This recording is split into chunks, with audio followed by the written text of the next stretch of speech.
Welcome back to the Mike McFeely Show on the Mighty 790 KFGO.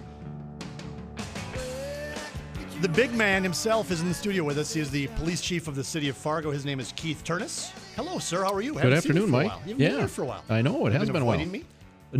Never. Have I been avoiding you? Yeah, that could be it. You guys had your crime statistics press conference today, letting the citizens of Fargo and the media know the crime statistics from 2011. And if I can be so bold, I can say that to me, Fargo still looks and still is an incredibly safe community in which to live. But there are some concerns about robberies and I think drunken drivers, right? Well, there is. And you're right. I couldn't have said it better myself. Fargo is a very, very safe community, continues to be so. And in some respects, I think we might lose sight of the appreciation that we should have for that. Fargo continues to grow. We're a metro community, I suppose, of nearly 200,000 people. And to really be as relatively crime-free as we are, I think it's just a great testament to the community that we live in. But everybody wants to know what's going on with the robberies. It seems like there's a bunch of robberies. There's convenience stores that are getting knocked over here and there. There's a lot of different things going on that maybe, at least in larger numbers, didn't happen 10 or 15 or 20 years ago. Well, that's true. And I want to make sure that we, first of all, I think it's an anomaly, one that we shouldn't minimize or overlook. I mean, robbery is a serious crime. It's one that I think it captures the public's attention, and rightfully so, because it's something that does not happen here very often. But we have had a spate of them recently. When we look back over the last 12, 13 months, I think we've had 21 in Fargo, 24 total metro-wide. Mm-hmm.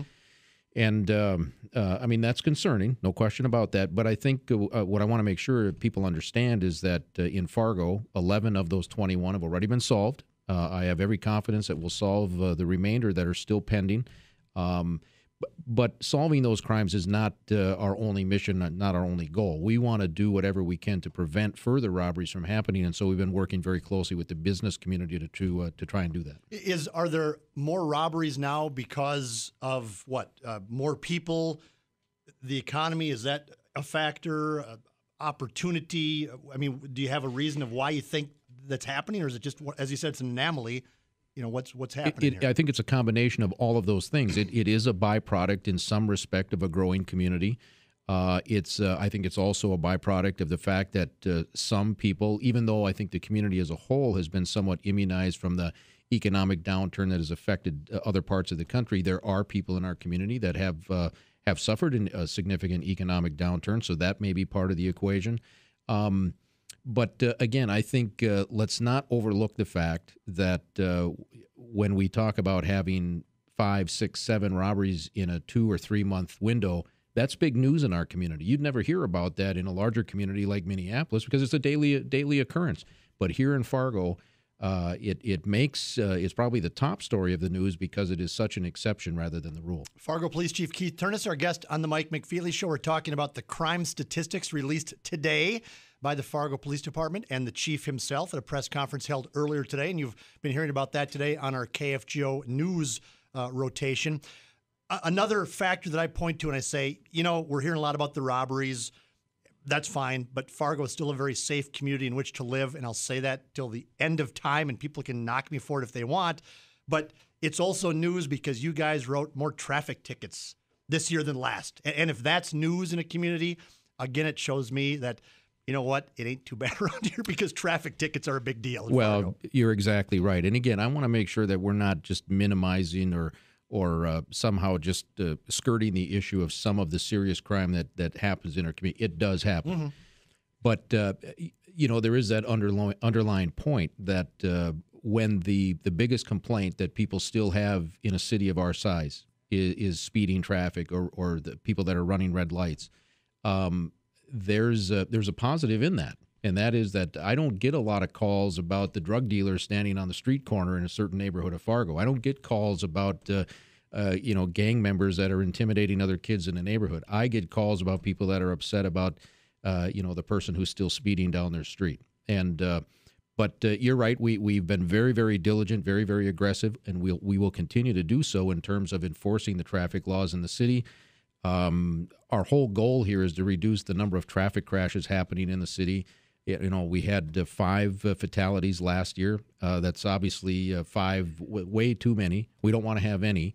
And at least one of the tactics I think that gives us a chance to reduce that number and keep the crash issue in check is by the officers out there doing some real diligent and strict traffic enforcement. One thing that stood out to me that Bonnie Amistadi of our news team, as she was at the press conference today, pointed out to me was, number one, that there are an all-time high for drunk driving arrests last year in Fargo, 1,127. But even more than that the people being arrested, it sounds like, weren't just .09 or .08. They were blasted. They were .17 or .16 or .19, which is twice the legal limit, and which is toasted. They're drunk. They're not just buzzing. They're drunk. Yeah, we at times I think we get accused of, and that's too strong of a word, but people perceive that well, hey, the reason why the numbers are up is because the laws were changed and the blood alcohol level threshold was reduced from .10 to .08, and so in effect,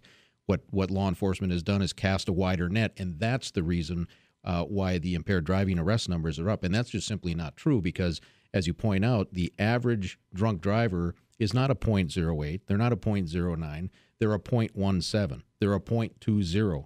That's average? That's average. Jeez, that means for all the .08s are out there, there's somebody who's really drunk. So we make 1,127 impaired driving arrests last year. We give ourselves a pat on the back, and yet I caution my staff that let's put this in the proper context because, yeah, we made a record number of arrests. We took 1,127 drivers off the road before they had an opportunity to injure or kill somebody. But there's a problem in there. The fact that we continue to see an increased number of people that are out there driving impaired, we have to come up with a new strategy and a new tactic to address that because it's not, for us, it's not about, hey, can we surpass this year's number next year? Nothing would make us happier than to see that number reduced significantly because there's fewer impaired drivers out there in the first place. And that would be the question I have for you, is there's a lot of publicity given to saturation. There's a lot of publicity given to the DUI checkpoints. There's a lot of publicity given to some of the campaigns you've put out, the advertising or marketing campaigns to reduce drunk driving. I would say, okay, it's not working. Well, in some respects, you'd be right because none of those issues by themselves is the magic bullet that's going to solve this problem. In fact, as I said this morning, I think we in law enforcement, and not just in Fargo, but really across the board, I think we have to reconsider the message that we've been conveying because I think you can go back 30 plus years, whether it's law enforcement, Mothers Against Drunk Driving, public health officials. I mean, the message has really been consistent, and that is that we basically are begging and pleading with people, hey, look, don't drink and drive because of the risks, because of the dangers, because of the. I think the message has to change. If you're a driver, if you've got a driver's license, young or old, it doesn't matter. You already know that you're not supposed to drive impaired. So I think the message has to change a little bit. That instead of us asking and pleading and begging people not to drink and drive, I think the message has to change from where we're asking people not to do it to a message of, hey, we're telling you that if you drink and drive in the city of Fargo, you're going to get caught. No questions asked. We will find you, and when we do, the consequences are you're going to spend the night in jail. How about first DUI offense, you cut off their left hand, second one you shoot to kill? Would that reduce it? Probably not. Can I take a phone call? Sure. Teresa has a question for Keith Ternes, the police chief. Hello, Teresa. You're on the Mike McFeely Show. Hello. How are you? Good. Good. Hey, listen, I have 2 questions, but let me just preface it with this. A couple weeks ago, I encountered a drunk driver on the interstate between Fargo and Moorhead, and I phoned it into the police dispatch center, and ultimately the car was stopped, and the driver was a .33 at 3:30 in the afternoon on a Tuesday afternoon, and it was this person's 3rd offense. And I'm wondering, what sort of zero tolerance policies do we need to have in order to get across to people that they shouldn't drink and drive? Okay, Teresa, thank you. And go ahead. Well, that's actually, Teresa, that's the $1 million question. What do we do? What do we have to do for people to understand that this is something that there is a zero tolerance, and not just a zero tolerance from the police, but a zero tolerance in our community that, look, drinking and driving is something that we as a community just are not going to accept. That the answer to that question, I think, has eluded us to this point. Not for the lack of trying, but I think we've got to at least reassess what we're doing in terms of trying to combat that issue. 2, 3. Do you have a few more minutes, by the way? Because we're running out of time in this segment. But if people, I guess, want to call and ask questions, I'm kind of throwing you under the bus here. But it's happened before. I'm okay. Not from me, I don't think. Maybe it hasn't. 237-594-8800, 880-5346. studio@kfgo.com is our email. Let's take a quick one from Ron. Ron, you're on the Mike McFeely Show with Keith Ternes. Go ahead. Yeah, I'm just not a fan of fines. I think we got to get to the point, if you're going to stop drunk driving, you got to start taking licenses away. Because, I mean, to some people, the fine, it's rather insignificant, and to other people, it's a big deal. But there's still people out there, you fine them, they go back out and drive anyway. That's the $64 million question, Chief Ternes, isn't it? How do you deter people from going back or going out drunk and driving? Well, it is, and unfortunately, even taking the license away is not the cure-all either. There are literally hundreds. In fact, I saw a statistic not all that long ago that there are several thousand people in the state of North whose driver's license is suspended, and yet they continue to drive. So taking the license, I think it's an applicable sanction, but that's not, by itself, that's not the answer either. Fargo Police Chief Keith Ternes, I have roped him into staying for one more segment without asking him to do that, but he'll stick around. He's a good enough guy to do that. And we'll take some questions from you folks if you have them. 237-5948, 800-880-5346. studio@kfgo.com is their email. I'll also ask the chief about the idea that was floated a couple weeks ago about the video cameras in downtown Fargo and some other police news that's been happening here on KFGO.